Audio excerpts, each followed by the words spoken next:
लबनानी जंगजू तंजीम Hezbollah और Israel के दरमियान कशीदगी में इजाफा होने लगा। हिजबुल्लाह ने इसराइल पर दर्जनों रॉकेटों से हमला किया।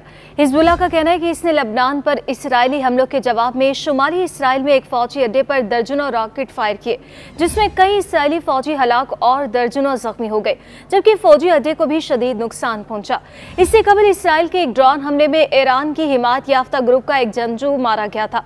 हमास की इत्तेहादी तंजीम हिजबुल्लाह ने कहा कि दुश्मन के जानिब से नबातिया और समहूर के गांवों पर हमलों के जवाब में उसके जंगजों ने इसराइल के शुमाली इलाके के कमान के अहम फजाई और मिसाइल दिफाई अड्डे पर दर्जनों रॉकेट बरसाए हैं। लबनानी तंजीम हिजबुल्लाह ने जुमेरात को इसराइली फौजियों और ठिकानों पर और दीगर हमलों का दावा भी किया, जिनमें से एक हमला ड्रोन के जरिए किया गया था। नाज़रीन, आपको बताएं कि हिजबुल्लाह के मुताबिक इन हमलों में भी इसराइल को भारी जानी और माली नुकसान उठाना पड़ा। हिजबुल्लाह के इन हमलों के बाद सरकारी नेशनल न्यूज़ एजेंसी ने जनूबी लबनान के कई इलाकों में इसराइली हमलों की इतला दी थी।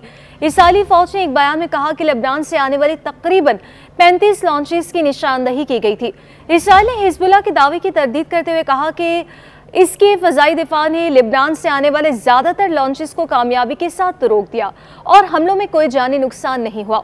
इसराइली फ़ौज की जानिब से जारी एक अलहदा बयान में यह भी दावा किया गया है कि 2 UAV ड्रोन जिनके लेबनान से क्रॉस करने की शनाख्त की गई थी, शुमाली इसराइल में गिरे, ताहम वाक़ई में कोई ज़ख्मी नहीं हुआ।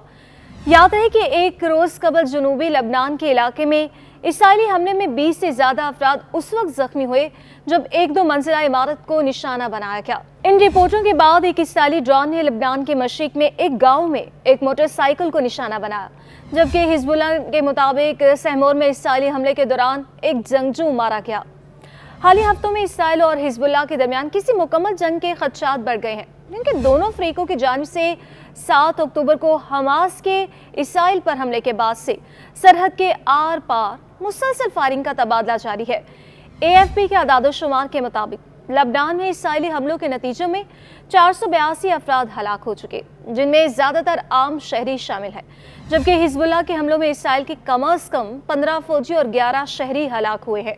इस सारी सूरत हाल के बाद ये खदशा बढ़ गया है कि अगर सरहदा इलाकों तक महदूद इसराइल हिजबुल्लाह तनासा फैला तो गाज़ा की जंग एक इलाकाई इंतशार की शक्ल इख्तियार कर सकती है। दूसरी जानिब दुनिया के कई ममालिक में हिजबुल्लाह इसराइल तनाज़े के बारे में तशवीश पाई जाती है। फ्रांस की वज़ारत ख़ारिजा ने जुमेरात को कहा कि पेरिस इसराइल और हिजबुल्लाह के दरमियान जारी इस लड़ाई के बारे में इंतहाई फ़िक्रमंद है और सब फरीकों से ज़्यादा तहम्मुल का मुज़ाहरा करने की अपील करता है।